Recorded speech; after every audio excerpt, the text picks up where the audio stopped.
Okay, C is a low-level programming language.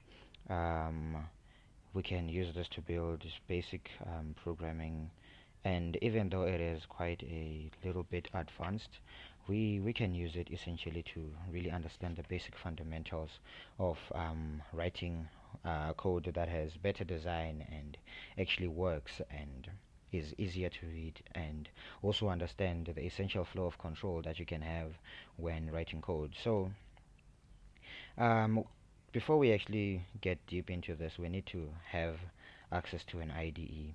And to do this, I'm going to use the GitHub code spaces. And a GitHub code space basically runs on Visual Studio Code. And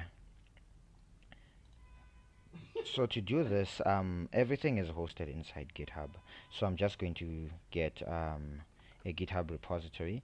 Now, for most of you guys, this can be inside anything. I want to use maybe the Python code-wise repository.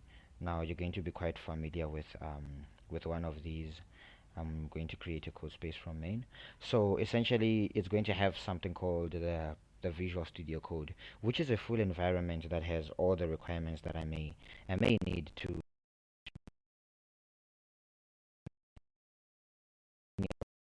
forth. It has vision control that allows me to have full access to all the changes that I may make inside my code, essentially. So the Visual Studio looks very much like this. In here, I've got my terminal, and this is the part that we're going to begin with first of all. So I've got my terminal.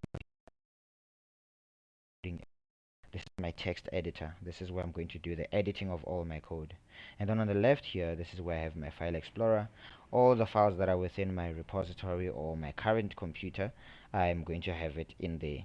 So I'm going to just click here to draw back just so I have complete space here. So at this point in time, if I run ls is the command that we use to list the current files that are in the directory that I'm in.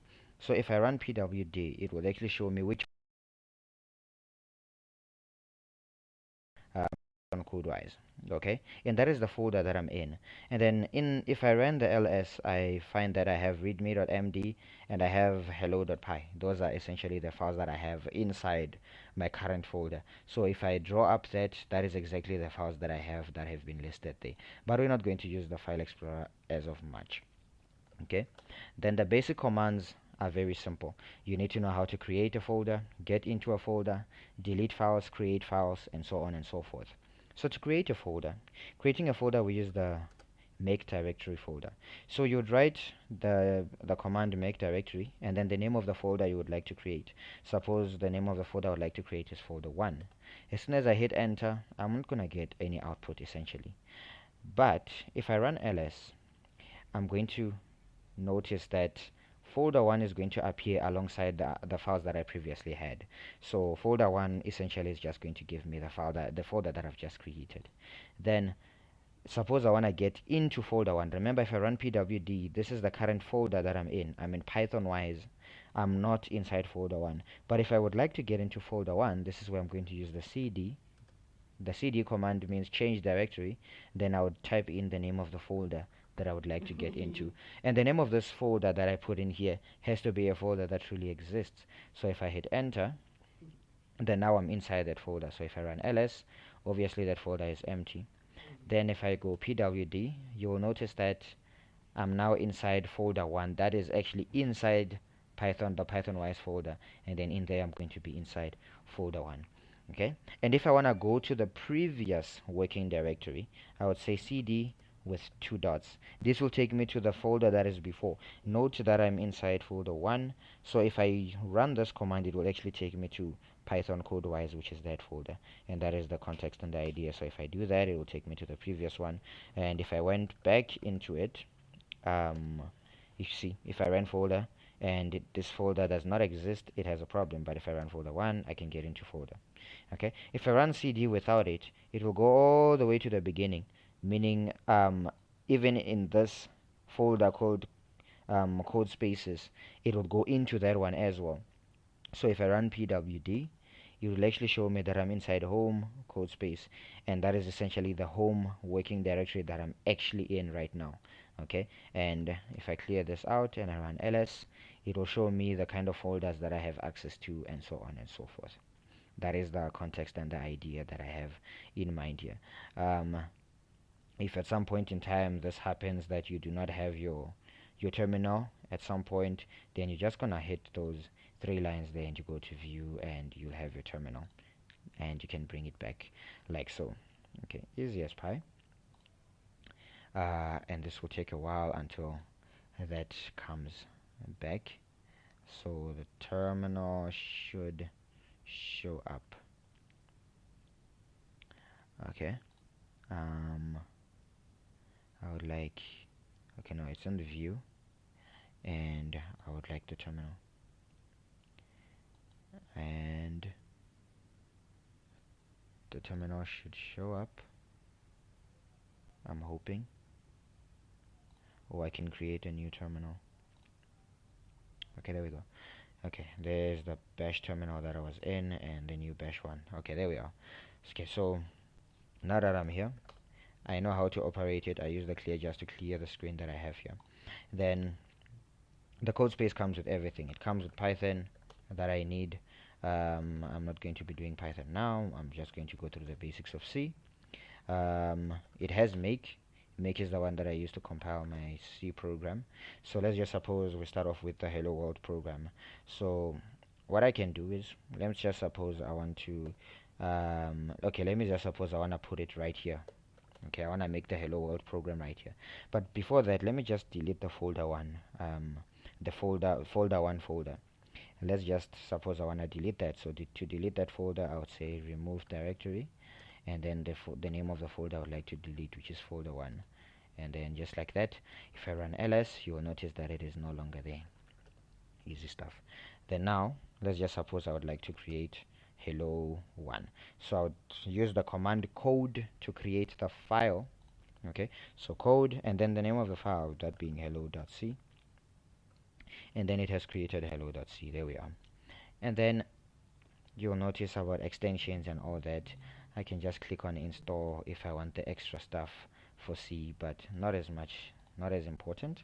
However, now to work with the C first. So when we're beginning with C, we first need to include stdio.h. stdio.h is a header file. This allows me to be able to take input and give out output. stdio.h essentially just means standard input and output. It allows me to get standard input and get standard output, or give standard output rather, in my C program. And then I have to declare my main function. This just means that my code is going to begin here. Okay, I'm just saying that my code is going to begin here, where the opening curly brace is and where the closing curly brace is. That is essentially what it means. And then all I want my program to do is run a printf, and then I want it to just say hello world, just like that. Maybe we can put in a comma there just for the means of decoration, and like so. Okay, hello comma world, and easy as pie. So all I did so far is I've created a script. This is just source code. I have not yet created a program. This is just the source code. This is just the instructions. So I have to change this into machine code. Machine code is something that the computer understands. So to do this, I would have to say make, and then I'll type in the name of the script that I just created, and the name of the script that I just created is hello.c. But I'm not going to include .c because make already knows that it only works for C files. So I only have to say hello. I don't have to include the .c. So I'll just say make hello. And if I have any errors, they would show, but in this point I do not have any errors. So all I did was use printf, which allows me to show output, and then in parentheses is where I'm stipulating what I really want to print out, and then in quotations, this means that I'm working with the string hello world, and then because printf is a function, I have to close that off at the end with a semicolon. And then I've run make, which is to compile it, and remember, compiling is changing the source code into machine code, and machine code is the zeros and ones that we already know in particular. So I'm gonna run // and then the name of the output file. Note the output file that came out here is hello, so that's the output file that I'm gonna have here. And then if I run it, I get hello world, but then you'll notice that it continues everything afterwards, so I have to indicate an empty a new line after that. To do that, I'll use the /n, and then I have to remake the program again so that it encapsulates the new changes. Then /hello, and then I'm going to get my new output, which is then hello world. Easy as that. Then we'll notice that I can be able to actually get inputs. Now there are two ways of getting inputs. You can use the CS50 library, or you would have to do it a different kind of way. So if I'm using the CS50 library, let's just suppose I want to ask for a simple word and then print out the word in some sort of a sentence. I would say I have to use the header file cs50.h, okay, and this header file for cs50.h is what allows me to use the whole idea of getting input. Okay, so here mine has a problem because I'm guessing there is no CS50 library. Okay, please update your include path, disable blah blah blah blah blah. The source file does not exist, and so on and so forth. So in my case, I do not have the CS50 library. That's because I'm not using a CS50 code space. I'm using a normal GitHub code space. So I would have to install the CS50 library to do this. So I'm just gonna do that quickly. So I'm gonna go to the read the docs, and then there are instructions on how to install this. So the reason mine is failing is because this CS50 library does not come with this code space, so I cannot use it because I do not have access to it. So right now I'm going to run it. Okay, this is an Ubuntu code space, so I'm going to copy this and essentially paste it into the terminal and just paste it there. I'm guessing if you are running the CS50 code space, you will probably have access to the CS50 header files already. Now, in my case, I am not using a CS50 code space, so I have to do things manually, essentially, and that is what is happening. Okay. The repository is set up and everything. Then I'm going to run the second command, which should install the library. So I'm going to do that, and then it will install the library shortly. Okay, and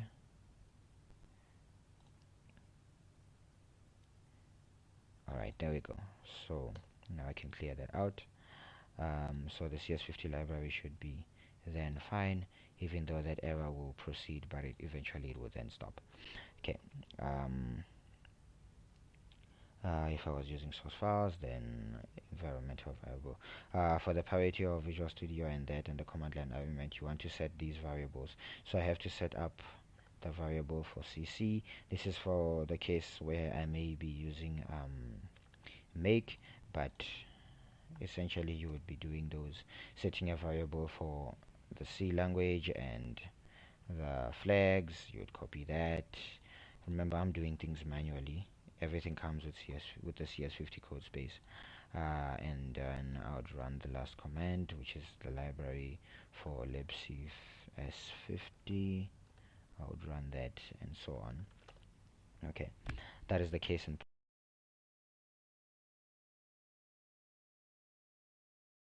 the extensions for CS50 as well.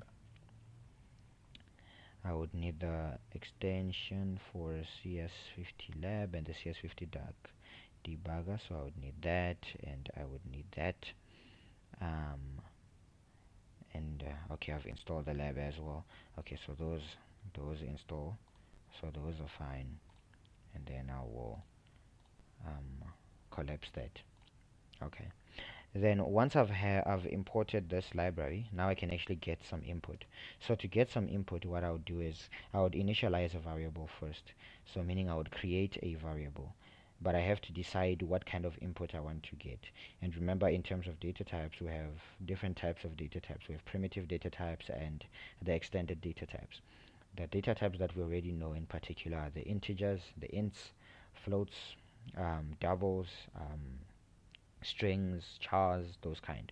But let's just say essentially I want to ask for a string. A string is just a sequence of characters, like a word or a sentence of some sort.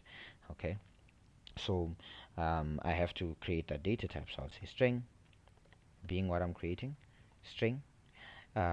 being the data type, not equals. So I would say string, which is the data type that I'm creating, and then the name of the variable that I want to call this. Let's just say the name of the variable is word, and then now I can say what is that variable equal to, essentially. And then what this is equals to, what I want to do is get, okay, I want to get a string, and this string is where I'm going to put in everything else. So the question that I want this thing to ask is, it should just say give me a word. I want this to just say give me a word.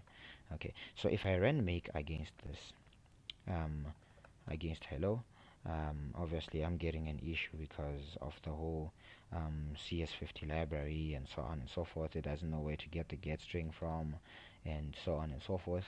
But suppose in particular, let me just copy this code and take it to a CS50 library. So I'm going to go to cs50.dev, and I'm going to use a CS50 library.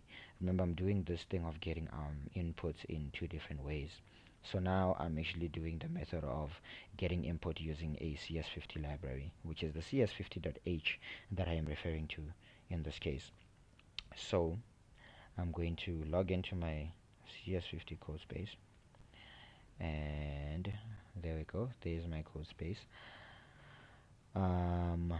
This will take a bit. Okay, there, to zoom it out a little bit. And then I'm going to do the very same. I'm just gonna paste the very same stuff. So obviously my CS50 code space is very much the same as the previous one that I had. The only difference was it did not come with the library that you saw, the cs50.h library. I had to manually install using these things that you had there. So that is not the case with you here. You just have to normally run make, and everything would run smoothly. However, I'm going to proceed using the CS50 code space. So everything loads up. I've got my extensions, the GitHub, and the Dockers, and you will have most of these stuff coming with your code space. Okay, so I'm gonna go back and proceed, and suppose I'm still working inside hello.c. So I'm gonna code hello.c. I'm guessing there will be things inside hello.c. Okay, hello.c seems to be empty. Okay, so I'm gonna paste that there. See, note that I do not have any problems. So now if I run make against hello.c, if I run make against hello, remember I don't have to specify that it's hello.c. It says hello is a directory. Don't know why it thinks hello is a directory. Let me just clear that out. There's a lot of hello files here. Okay, that's a confusion. Okay, let me create a folder where I'm going to say practice.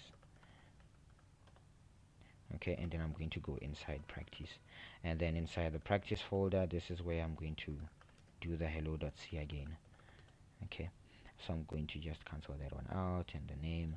Okay, I'm gonna just paste that out there. Okay, now I'm going to make hello. Okay, so that runs and it's done. So if you run ls, you'll notice that it has created the file hello with a star there. So what I'll do is do the dot slash and then hello, and then it should run. So it's saying give me a word. I would essentially give it a word. Okay, and then it would be fine. It says hello world. That is exactly what my code says. It says it's just gonna ask give me a word, and then whatever you enter here would be saved inside word, but then it won't do anything with that variable after, so it will just say printf hello world. But then let's just suppose I wanted to just respond and say the word you gave me was this so and so. So it should just say the word you gave me is, okay. Then I wanted to say the word that you gave it after saying the word you gave me is. So then I would use percent, and then I would stipulate a placeholder. There are different placeholders that you can use. You can use percent %i. Percent %i, you use it if it is an integer. You'd use percent %d if you have a decimal point. You use percent %s if it is a string. You'd use percent %c if it is a char, which is a character. In this case, it is a string. The way in which I know it's a string is because of how I made it here. It's a string. So that's percent %s. Okay, and because I've created a placeholder after the end quote, I'll put in a comma and then place in the name of the variable I want to put in place of that placeholder that I've created. This is where I would say word. Then what it would do is it would take word and put it in place of the %s, like so. Then I'm just gonna clear that out and then run make again, and I'm running make against hello. Okay, and then dot slash hello, and then give me a word, potato, potatoes, and okay, the word you gave me is potatoes, so it works perfectly well. In the case where I give it like 12, it would still stipulate it would work. But in the case where I would have a loop, then it would not work if I gave that example in a loop. So that is the hello world problem. Okay. So then we're looking at variables. We've looked at the fact that there are different data types. I'm just going to clear this out, and then I'm going to create a new one. I'm going to call this vars, vars.c. Okay. So when we're creating variables, so I'm going to start this off normally, stdio.h, standard input and output, and then int main void, and I'll close that off. Okay, so when I want to create a variable, I have to state the data type that is going to be stored in that variable first. Just like inside the hello, when I created the variable word, I stipulated that this would be a string, okay, before I've assigned a variable to it. So suppose I want to create a variable for name, I have to state that it's a string, okay, it is a string and it is a name.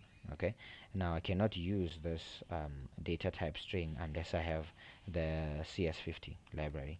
So I'll say include CS50.h, and then I'll close that off. Then I'm creating the string, a variable called name, which is a string, and then I can store something in it, and then I can store maybe the name David. Okay, and then close it off like that. Okay, easy as pie. And then let's suppose I want to make another variable, maybe the age for David. So I would say int and the name of the variable, which is age. So age is an integer, and then I can assign it. I can assign maybe he's 29, and then I have to close it off with a semicolon. Let's just say I want to put in his bank balance. So bank balance is obviously not an int, so I can have it as a float. Okay, and then I can say bank underscore balance. Okay, I cannot put it as bank space balance because those are two separate words, so it has to be bank balance or bank underscore balance. Alright, and then I can put in a float of how much this guy has, so I can say, I don't know, 189. I cannot leave it as 189 because that's an integer and that becomes a conflict, so I can say 189.23 for instance, like that.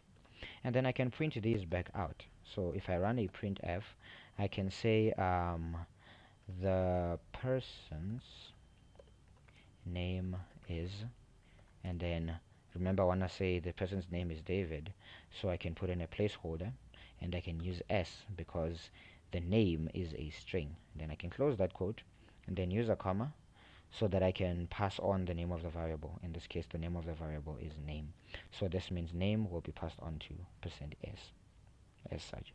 And then I can go for the next line if I would like. I can pass on another printf like that. And then suppose this time I would like, I don't know, to maybe say he is this many years old. So I'll say he is blah blah blah years old. So I would then use the %I placeholder. Okay, let me just put in an empty line here so that everything doesn't just go into one line. Okay, so I wanted to say he is 29 years old, then I would have the words years old afterwards, like that. And then I would pass on the variable that I would like the age to go into. Then I would say age outside.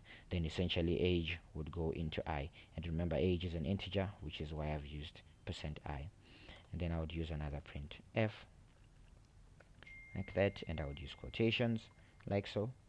And then maybe I would like to specify David's bank balance, and I'll say he has this many in his bank account. And then I'll use %d because that is a decimal floating point. He has this amount left in his bank, for instance. Okay, and let me also include the empty line so it cleans things up a little bit in his bank, and also include an empty line in his bank. And then let me pass on the variable that I would like to go into the %d place, and in this case the name of the variable to go there is bank underscore balance, as such. And then like that, then I can make vars, and okay, so we have a problem there. Actually I should use %f because that's a floating point, not a double. Yes, then we can run make again. Okay, there we go. And then now I can run vars, and there we go. The person's name is David, and he is 29 years old, and he has this amount in his bank account. Okay, perfectly so. That is the idea in mind. Then the next concept you would have to understand is the idea of conditional statements. When it comes to conditionals, conditionals are just a specific condition that you would like to check, and the block that precedes that condition would work as long as whatever you put there is a true. Okay, so suppose I would like to, I'm going to create cond1, let's see. Okay, and then let's just get in some input. Let's create a login program. So I'm just going to say include, obviously standard io.h. This is all standard procedure. Include CS50.h. Now close that off, and int main void. And then I'll do that. Those are the wrong brackets. That is the wrong brackets. Okay, yeah, the curly braces. Okay, so now I want to just create a program that asks for a password, and if it is correct, then it will be like, cool, you logged in. Otherwise, you're not logged in. So let's just start off by creating a variable for whatever password this person enters. Okay, so we'll just stipulate that it's going to be a string. Okay, so we'll suppose this they create. I'm going to make this string password, so I'm creating the variable password, which is going to store a string inside, and essentially password is going to have this, so I'm going to say get string. So now I'm requesting an input for a string. Okay, and the string that I'm getting here, I'm going to put it in the question, and I'll say what is the what is the password, like so. Okay, so that is the question. It will so far, if I actually make this, if I actually make cond1, okay, and then I run cond1, it's asking, that's all it's doing. It asks for a password, I enter it, and that's all it does. Okay, so you'll actually notice this if I do that and I run the CS50 debugger. This is, remember, a debugger is just there to graphically show you how your program looks like, essentially. Actually, CS50 debugger was replaced by the duck debugger. Okay, we don't have access to that debugger anymore, but nonetheless, that was just going to graphicalize everything. But anyways, so all it does is ask for a password, but I haven't added the part where you should check if the password is correct or not. So to do this, then I would implement a conditional. So I would use the keyword if, and then in brackets I would put in the condition that I want to check. And the condition that I would like to check in this case is, I would like to check if password is truly equal to the string of text. And the string of text that I would like to check is, let me just say password 123. Let's just suppose that's the password that is actually correct, and then in my curly brace, then I would state what should happen if password is equal to password 123. If that's the case, then let's just suppose I wanted to print f and say you are logged in. Okay, and I of course have to end this off with a curly brace. So if I run make against cond1, so okay, okay, I've used string laterals. Result of comparison against the string lateral is unspecified. Function and what? Use a explicit string comparison function instead. Okay, we have some bit of an error there. So it says if password is equal to password 123, it should do this. So it has a problem with me using string laterals there. Okay, what if I used single quoted string laterals? Then will it have a problem? I don't know. Make cond1. Okay, it has. Okay, let me just run that back and have this even more visible. Okay, so I'm trying to compare password with password 123, and I'm trying to see if that is correct. Okay, let me see if I can create a variable for the correct password. So I'm gonna say correct is password 123. Okay, and I'm going to pass and mix match this and say correct. Okay, so if password is equal to correct, then it should do that. So if I run make against cond1, oh, I forgot the semicolon. Yes, I forgot the semicolon. I'm gonna clear that out. I'm gonna run make. Okay, and then if I run cond1, what is the password? 12, nothing. And then if I say password 123, we still have a problem, and that is obviously because of the idea of memory allocation. But let's just suppose instead I did not use strings for the password. I rather used integers. Instead of it being a password this time, if it's only numbers, then it would be called a pin. Okay, so what is the pin? So here what I'm essentially asking for now is actually an integer. Okay, I'm just gonna call it password and so on. So it would say you're logged in. So what I want this to be equal to is, let's just suppose it's 2023. Okay, then if I run make against cond1, int aka char, I'm guessing I'm missing, oh yes, I've said get string instead of get int. It's supposed to be get int because I'm getting an integer. Yes, then I'm going to make cond1 again. Okay, cond1 is fine. Let me just clear the screen, and then I'm going to run cond1. What is the pin? 2023. You are logged in, and of course it looks bad there. Let me just add the /n. I'm gonna run clear, and I'm gonna make it again and run cond1. If I run cond1, it asks for a pin 2023. It ran well, you logged in. Otherwise, if I've entered something else, then it keeps prompting me, and that is the case in point. So it did not respond with you are logged in. That is because it has found this condition to be false. So if this condition is false, then it would actually go out and go after the curly brace. Whatever is after the curly brace, it would execute that. Then you can add some sort of a punishment if provided that condition is not met. This is when you can say else. Okay, if this condition is not met, then you can run an else. So an else would be where you would now say, if I've not met this, otherwise just do this. And this is where I can just say, I can put in a printf and say you are not logged in. Okay, so this time if I do not enter the correct password, okay, that was not an integer, that's a long. Okay, there we go. It didn't say much there. Okay, I forgot to make that first. Yes, I ran make and then cond1. Okay, so I enter in a pin, you are not logged in, and of course I should just clean that out by using the \n.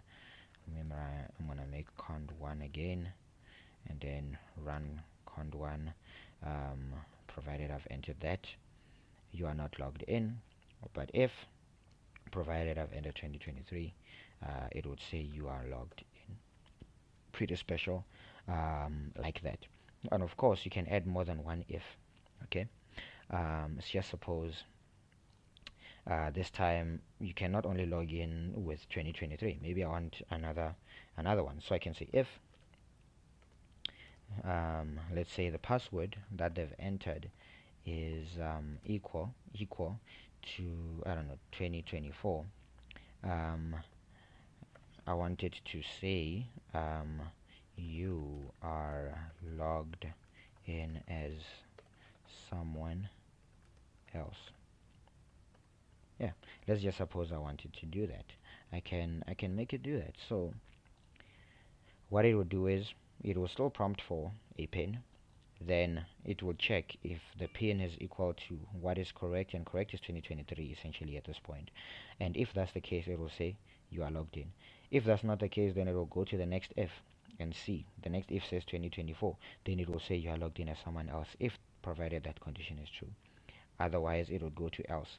Else will only be executed if both these ifs are false. Then it would go into this and say you are not logged in. So if I run make against cond1 again, and then I run cond1, it's asking for a pin 12. You are not logged in because it's neither 2023 nor 2024. But now if provided I say 2023, it has met one of them. Okay, it has just, yeah, it has essentially met one of them. Okay, it says you are not logged in after that. I should actually change this into an else if I don't know if this is an elif or an else if. Okay, no, it should remain as an elif, as an if. Okay, so the else would go if it has not met that. Okay, so that is fine. So I can actually replace this with another if. So meaning if it is neither that nor that, then we should make it that. So I can also replace this and make it an if. And what I'm then going to do is I can tell it that, look, if the password, okay, if my password is not equal to, that's how we put in the not equal to. If it is not equal to 2023, okay, and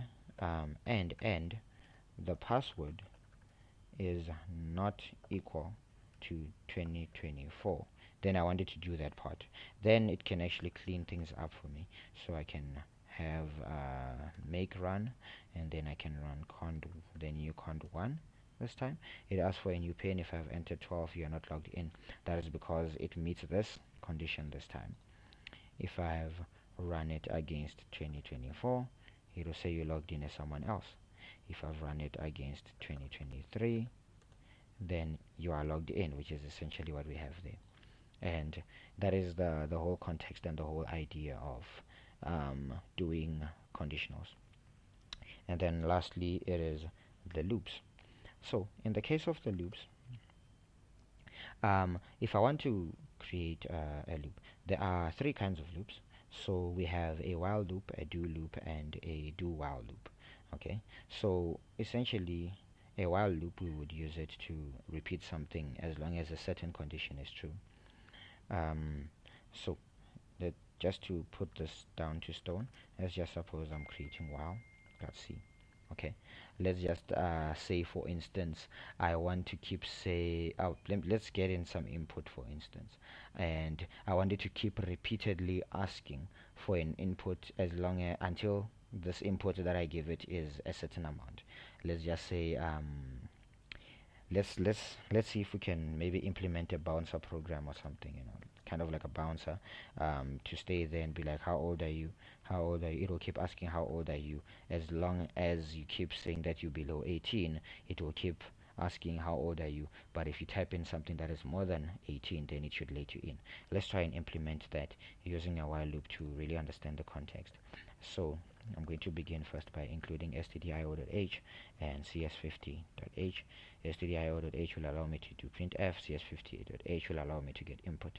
Then I'm going to go int main void, and then now in here I'm going to implement everything. So now I'm going to do the while loop first, but I have to think about the condition now.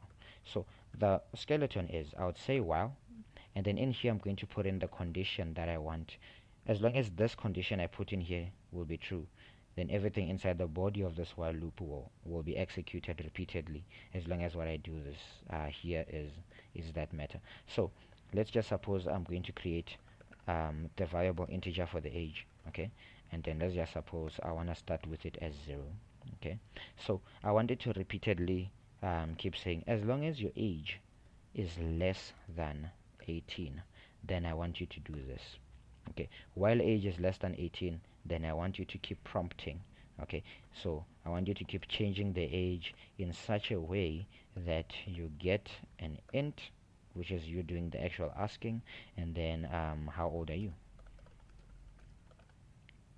okay? And then how old are you, and then we close that off, and we close that off with a semicolon. So this is what is happening. So it will actually get into this while loop because the age starts off with a 0. So in context, when it begins, age is going to be made 0 first.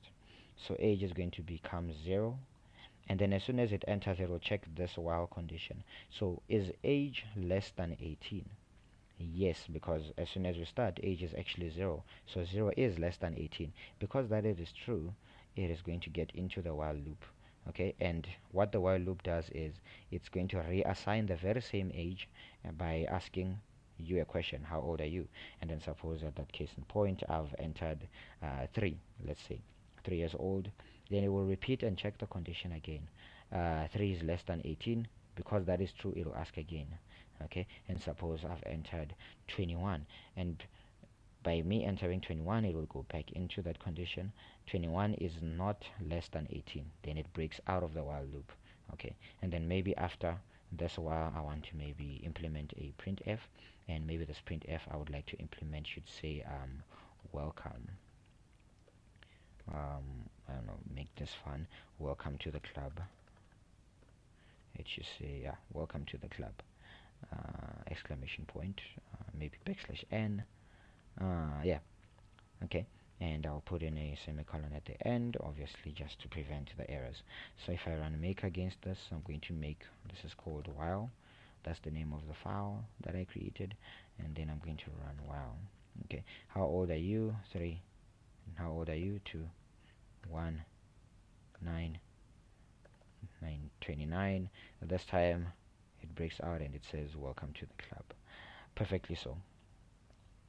And that is the idea behind a while loop. As long as this condition keeps on being true, it will keep repeating, as long as that condition is checked and still is meeting that condition. And then we have a for loop. A for loop, we use it to iterate, okay? Meaning we actually doing a repetition of a specific range, meaning from here up to here, okay? So to put this in mind, notice that this while loops, we usually do this in infinite stuff, you know, where I would say keep going, I don't care until when. But for loops, they always have a bound, they always have somewhere where they end, okay? So let's just say I want to create for.c, okay? Remember, for loops have a bound, they have an end, but while loops, they don't have a end that is always stated, okay? So here I'm going to say stdio.h, and maybe I'm going to use cs50.h. No, let me go on without cs50.h. So I'm going to say int main void. Okay, so while I'm here now, let's just suppose I want to create a program that just counts from 1 up to 100 and just prints out those numbers. Let me just clear this out because I'm going to have the input show up there. So this program, all it's going to do is print 1 up to 100. So I'm going to first create an index. So I'm going to create an integer I. This can be, you can call it anything. I just decided to call it I. Then what I'm saying is, for every integer possible, for I, from I up 0, and then I'm going to use a semicolon to separate. So I'm essentially starting where I is 0 up to where I, okay, up to where I is equal to, I can say equal to 100, and then each and every time I would like to add 1 to I, okay? So to understand the context here is that this is your start and this is this is the ending basically, but this is actually a condition as well. So actually I shouldn't make this way. I would want to make sure that I is still less than. Okay, so what is happening here is it will start from where I is 0, and it will keep going in this loop as long as I is still less than 100. It will keep going, and every time it does this it will add 1. Okay, and then what I would like it to do is print f. I wanted to just print out I, so I would have to do the whole placeholder thing again, and I is an integer, so I would use the placeholder I, and then I would pass on I for that. Okay, so in context it would go in and it will start with I of 0, so it will start where I is equal to 0. So I is equals to 0, it prints 0. Okay, and then it adds 1, and it will check, is I still less than 100? Yes, because it's actually 2 at that point. Then it does this, it adds 1. Is I still less than 100? Yes. Okay, cool. Is I, and then add 1. Is I still less than 100? And it keeps repeating this whole thing. So this has a bound. It will actually add on, and it will keep going up until 99, and that is the context and idea. So I'm going to make 4, and then I'm going to run 4, and then I have all these numbers there, 0 1 2 3, and it keeps going and it keeps going. Okay, now of course that doesn't look clean because I don't have the backslash n. Some of those numbers don't even look good at all, so I'm going to run make again for I'm going to then execute it. Okay, then now we have all the numbers in a line, and it did this up to 99. If I wanted to have 100, I would then say less than or equals to. Okay, and then if I run make for, and then I execute for, it would include the 100, because the last condition it would actually check is whether it is equals to. So I'm saying less than or equals to. Okay, provided it keeps on meeting those, it would keep cycling through, cycling through, cycling through. So essentially the context and idea is I would have the start, and then here I would have this condition that I want to meet each and every time I cycle through this loop.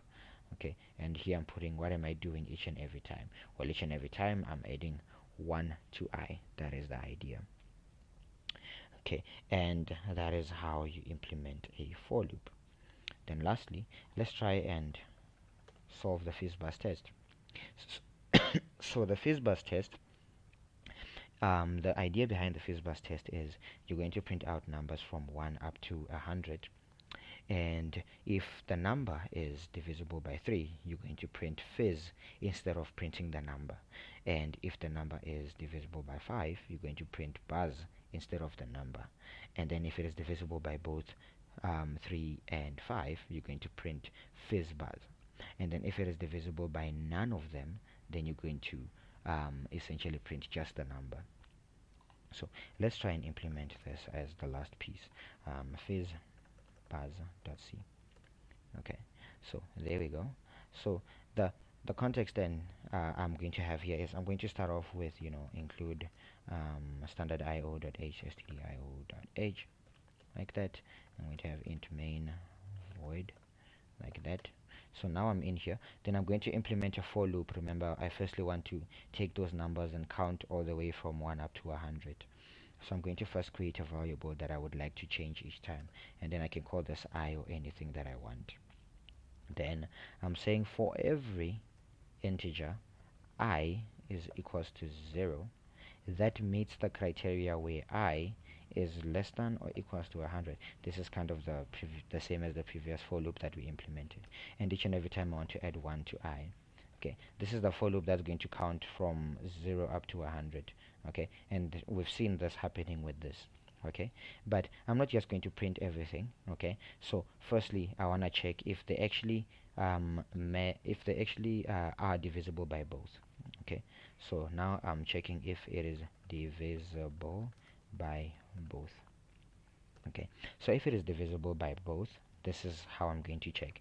So I'm saying if the number that I'm at, which is actually I, because remember the i's are the numbers that are actually being printed out. So if the I, remember I put this in brackets, so if the I is divisible by 3, okay, is equal to 0. This is where I'm implementing the modulo. Okay, remember the modulo will perform division. Okay, it will perform division, and if that division gives me a remainder of 0, then obviously it is divisible. Okay, if it is not that, then it is not divisible. So what I'm saying is, if it is if I divide it by 3 and I don't get a remainder, then this means this is divisible by 3. That's exactly what this means. So if I is divisible by 3 and I is divisible by 5, okay, and right now I'm checking if it is divisible by both. Okay, then if this is the case, oh, I forgot, is equal to 0, meaning the modulo must give me a 0. Okay, if this is the case, then this is what I would like to do. If it is divisible by both, then I want it to print FizzBuzz because it's divisible by both. So I'm going to say FizzBuzz like that. Okay, and if this is not the case, I would implement another if. Okay, if it does not meet that, this is where now I can check if it is divisible by 3. So now I'm checking if the modulo of that number of 3 is 0, meaning this is if that number is divisible by 3, then this is where I wanted to then say if it is divisible by 3, remember this is where it has to print fizz instead of the number. Okay, and I'll do a semicolon at the end, and then if the number is divisible by 5 and that quotient gives you 0, if it is divisible by 5, then I want it to print f, and then I've had a type O there, that should be print f. Okay, so if that's the case, then I want it to print out a buzz. Okay, and then that's the case. Then if it does not meet this condition, or this condition, then this is where I'm going to have an else. Okay, and in this else block, this is where I wanted to just print f. Okay, and in this print f in context, I wanted to just print that number itself. This is where I wanted to do that, to print the number, provided it does not meet any of those previous conditions that I have set in place. That is the idea. So so I can save this. Now let me just clean this out and have these numbers show up in their own lines like that. Okay, and then here I can also have a new line there just to make things better. Then I'm going to make my FizzBuzz. Okay, and it runs well, so I'm going to then execute FizzBuzz not .c, just FizzBuzz, and there we go, perfectly so. And there we go, we have our output 1. Okay, so 1 is divisible by both 5 and 3, hence it says FizzBuzz. 2, 3, actually no, oh, it says FizzBuzz. Oh, it actually started at 0 instead of 1. That's why I have that. It should actually start from 1, not 0. 0 is divisible by anything. Okay, I'm going to make FizzBuzz. Perfect, and then I'm going to run FizzBuzz once again. There we go. Yeah, so 1, 2, 3. See that? And then it keeps going, going. The context and idea. Okay, now this could have been better. I could have taken this and actually put it inside there, and by so doing I would make this a whole I would make it to become a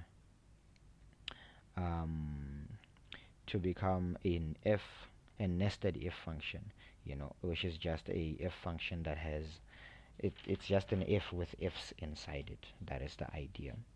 Okay, and there are ways of cleaning this code up as well. I can clean this code and use an else if block, so I can make these all become one thing. So I can say else if, and then here I can make this an else if as well. Okay, and then there I have a single else. This would make it to become logically even better. So I can clean this out and make FizzBuzz and then dot slash FizzBuzz, and then it would actually run even way better. So 1, 2, 3 is only divisible by 3, hence I only have a fizz. 4, 5 is divisible by 5 only, hence I have a buzz. I have a fizz. FizzBuzz there is actually 15, because 15 is divisible by both 5 and 3. And we keep going and we keep going up until 100, and 100 is only divisible by 5. It's not divisible by 3, hence we have a buzz there. And just by so doing, I have created a FizzBuzz, the FizzBuzz algorithm. If you want to know if that is sort of correct, you can also give this to the CS50 duck debugger, the DDB, which is your AI. So what do they call this code? And then I'll just paste my code there and see if it recognizes it as the FizzBuzz. There, it actually knows it. This is a programming program called a FizzBuzz, and it knows this and it knows this and blah blah blah blah. It FizzBuzz, and that is the idea. And remember, the FizzBuzz is very very fundamental in your computer sciences journey, and you have to be quite confident solving the FizzBuzz problem. And I hope that has assisted you, and remember to practice this as much as you can, and we shall meet again.